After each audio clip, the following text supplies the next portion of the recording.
Alright, so this USB meter I had for a while, and I want to show you something that is pretty interesting. So I'm going to go ahead and plug in a charger like this, and then simply plug in my switch first. It does register it. It does register that it's connected.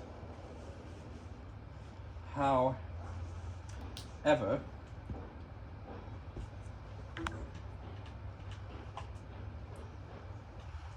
there is a quirk with this. So if I go ahead and grab another cable like this, it's just gonna keep doing the connection and disconnection sound because my switch is in sleep mode, so it can't.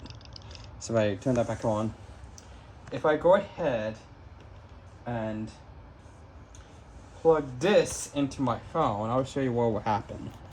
So let's go ahead and get on my phone.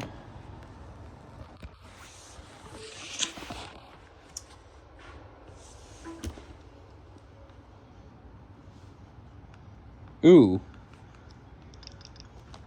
Now if I have both of these connected, so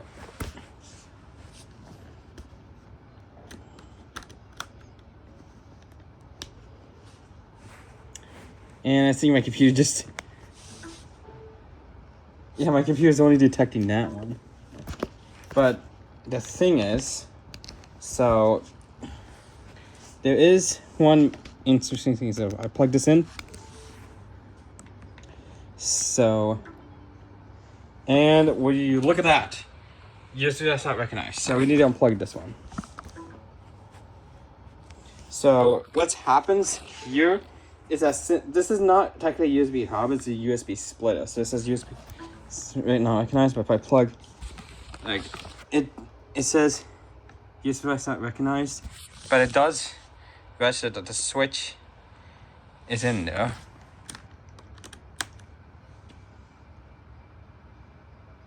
So yeah, the switch is charging. However, plugging in my phone, it thinks that the USB device is not recognized because this is a USB splitter, not a USB hub. So let me show you what I mean. So let's say I plug in this flash drive in here. It does register it. However, watch when I insert this drive into this port. Watch. It disconnects and shows USB device not recognized, and it knocks the data ports out. So you gotta actually unplug both ports at the same time. So that's how these work. They're meant to be like, if you're plugging into like a USB charger, you're able to charge two devices at the same time. That's what it's supposed to be for. And this time it does allow the phone to work, but however, plugging in another cable for the switch itself. Watch. So instantly disconnects because it doesn't know what to do with the other one, and it's USB device not recognized. So we need to unplug both at the same. We need to unplug both. So how to bypass this is simply using one of these. This will cut the data from the pins, and if you just want to charge your phone, this will work. So we plug this into this port here. So see, it's plugged into that port here. So if I plug in the switch, it does detect the Nintendo Switch there. But if I plug this one in, since it's only charging, since the juicer actually blocks the data, if I plug this in, it just charges. No data. And it doesn't, and the computer can't even tell. The computer can't even tell the difference. So we're gonna even swap this around. So this will be the data. And then I'm gonna plug the switch in. This time, my phone does come up right here, but the switch does not pop up.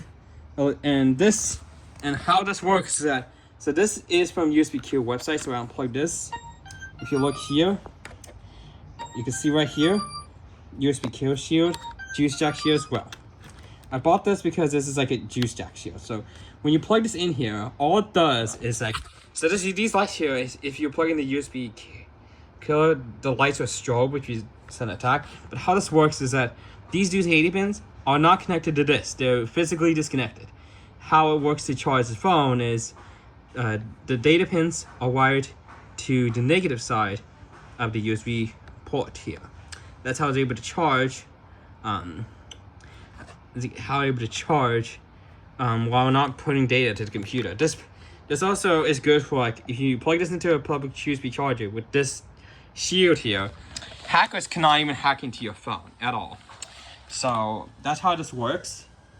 And this is good is that if you didn't bring your power adapter, or the fact that you didn't want to pull out your adapter and you want to plug it into the USB port, this protects it.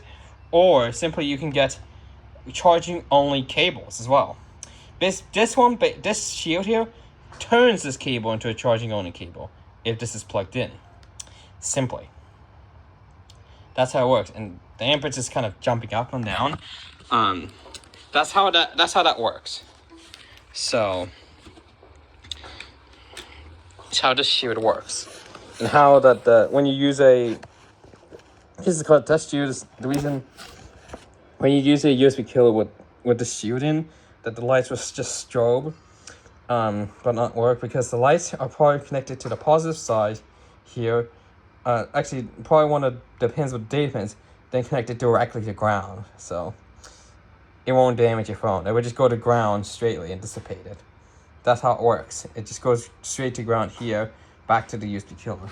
Which, yeah, that's how it works.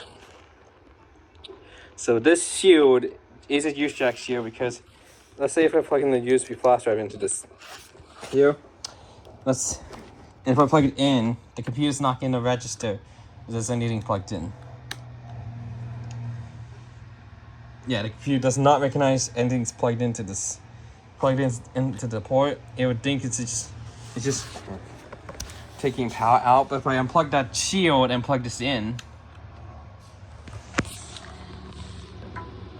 you can hear the sound. Oh, this time it says USB last one for test. Let me unplug that and plug it up again. But this, because right now it's not plugged into anything, so USB device is not recognized. It's not plugged into. There we go. See, it appears. It's right there, so you can I can select it right here, and there's nothing on it anyways. But these here, the ports are just wired on a parallel. It's not a USB hub because this is a USB meter. It's meant to so you can see how much amperage your device is taking. It's not meant to be used as a USB hub. It's not going to work as that, because this thing just splits the 1.2 of USB 2. So you gotta use one port for USB and then the other one for charging. Just want to do it that way. So that's how these USB meters work, like these ones with two USB ports, like this Queasy one.